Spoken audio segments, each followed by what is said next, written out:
High to family, कशा आहात सगळे? मजेत आहात का? श्री स्वामी समर्थ सर्वांना. तर आज आपण बनवूया वडापाव. चला रेसिपी बघू वडापावची कशी मी बनवते. हे बघा, मी अर्धा किलो बटाटे घेतले, त्यात हळद मीठ कोथिंबीर टाकून घेतली आणि मिरची आणि लसूण थोडंसं अद्रक कोथिंबीर वाटून घेतली. ठेवले तेल चांगलं गरम करायला ठेवलंय, अजून तापलं नाही. आता आपण त्यात मिरची टाकून तळून घेऊ. चांगलं तापलं होतं, मिरची टाकून तळून घेतो. मी तिखट नाही बनवते, मुलांना खायचं ना, त्यामुळे एकदम मामूली तिखट. बघा मस्त आता मिरची तळून झालं बघा चांगलं. आपण त्यात बटाटा टाकून घेऊ.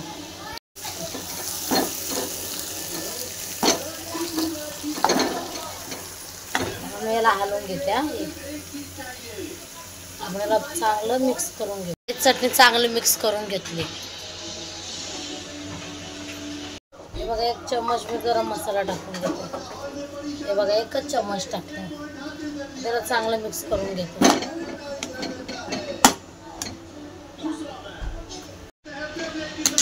आता आपण गरम मसाला चांगला मिक्स करून घेऊ. एकदम किंचित टाकला गरम मसाला, तुम्ही तुमच्या आवडीनुसार घ्या. मी लाल मिरची नाही टाकली वडापावमध्ये. आता हिरवी मिरची गरम मसाला, नाही तर जास्त तिखट होईल, मग मुलं खाणार नाही. आपण मस्त ठेशाचा वडापाव बनवू. आता चांगला मिक्स झाला तर वडे काढून घेऊ.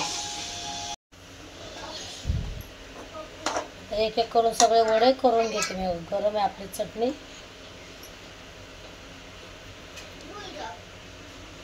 तुम्ही लहान आकाराचे मोठ्या आकाराचे करू शकता. मी मध्यम आकाराचे केले मस्त.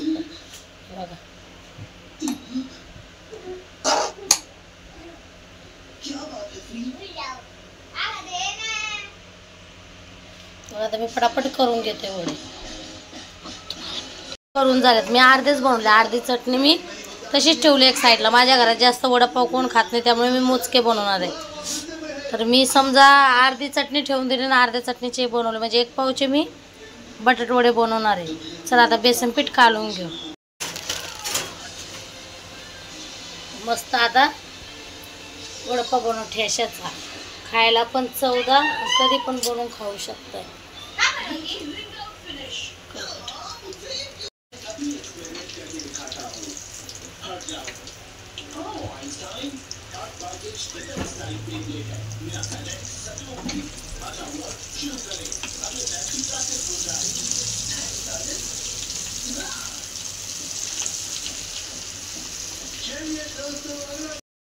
हे बघा, राहिलेले 3 होते आपले, ते पण टाकून घेतले मी. आता हे पण चांगले तळून घेते.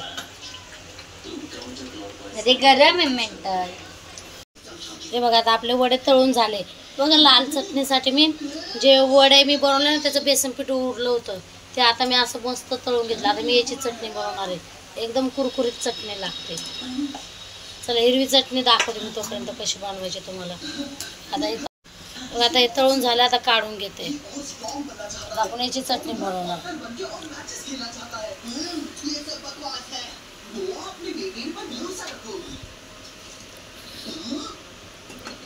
चटणीसाठी 2 टमाटे, बघा 4च मिरच्या. मी लसूण शिलून नाही घेतलाय, तसंच घेतलाय बघा. कोथिंबीर, 4 मिरच्या आणि लसूण आपण यात टाकून घेऊ. चवीनुसार मीठ. आता मिक्सरला बारीक करून घेते. तुम्ही हिरव्या चटण्या वडापावसाठी भरपूर खाल्ल्या असेल, पण मिरची टमाटा कोथिंबीर लसणाची चटणी करून खाऊन बघा. बघा किती चविष्ट लागते. पुदिन्याच्या चटणीपेक्षा ही चटणी जास्त चवदार लागते. तुम्ही अशी पण ही ज्वारीच्या भाकरी संग बोला, चपाती बरोबर, या म्हणजे नाही का डाळ भात बनवल्या तर तुम्ही अशी चटणी करून खाऊ शकते. बघा, मी आता वडापाव संग अशी बनवली मस्त एकदम. तर आता पण हिरवी चटणी करून घेऊ. लाल चटणी आता हिरवी झाली, आता मी लाल बनवून घेते चटणी. चला तुम्हाला रेसिपी दाखवते. ते आपण याचं बेसन पीठ उरलं, त्याचं तळून घेतलं. त्या पापड्या, त्या 2 चमचे कांदा लसूण मसाला आणि लसूण आणि जिरं. चला आता हे मिक्सरला वाटून घेऊ. बघा, लाल चटणी वाटून झाली. चमचने काढ ना. हे बघा, सुकी लाल चटणी पण वाटली आहे बघा. सेम वडापावच्या दुकानात भेटते तशी.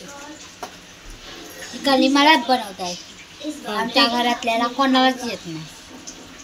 बरोबर. आमची चिवच बनवते ती चटणी, तिला लय भारी चटणी येते ती. वडापाव बनलं का चिवला चटणी बनवायला लावायची. चिव एक नंबर चटणी बनवते.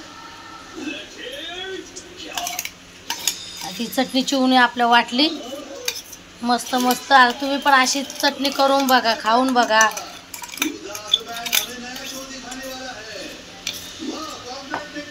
चटणी कशी मस्त झाली की नाही, आहे की नाही. वडापावच्या दुकानासारखी चटणी बघा, सुकी फडफड येते बघा. झाल्या. पण याच्यात पुदिना टाका, त्या पुदिना टाकला नाही. आम्ही पुदिना नाही टाकत वडापावच्या चटणी संग. म्हणजे वडापाव झाला, सँडविच झालं, चटणी बनवताना मी पुदिना नाही टाकत. लसूण, कोथिंबीर, मिरच्या, टमाटे बस, आणि थोडंसं जिरं टाकते.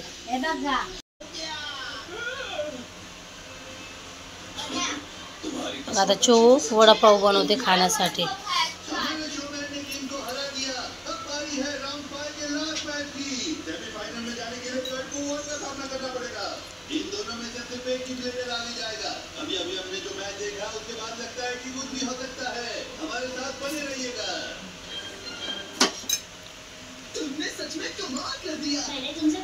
ते 2 वडापाव घेते बनवून पटापट. तुम्ही पण नक्की रेसिपी करून बघा. एकदम साधी सोपी झटपट, आणि मसाला एकदम कमी. आम्ही लोक जास्त मसाले खात नाही, त्यामुळे आम्ही मसाला जास्त वापरत नाही. तुम्ही पण अशी रेसिपी करून बघा. आणि याच्यासोबत मिरच्या का? हो, आम्ही मिरच्या अजून तळल्या नाही. पोरांना भूक लागली म्हणून पोरं म्हणले असेच खाते. मी आता मिरच्या तळून घेते पटापट. वडापाव सांगते खायला. हे बघा, चिवने वडापाव घेतला खायला. वरनं चटणी पण घेतली बघा तोंडी लावायला. अजून आपला वडापाव कसा मस्त दिसतंय. वडे बघा, चटणी बघा, एक नंबर आहे की नाही.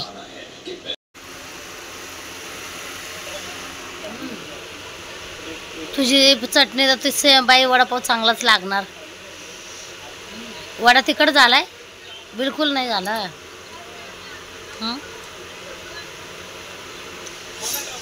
मंडळी, खाली तुम्ही मिरच्या मस्त तळून घ्या, कांदा कापा, मस्त वडापाव सांगते खा.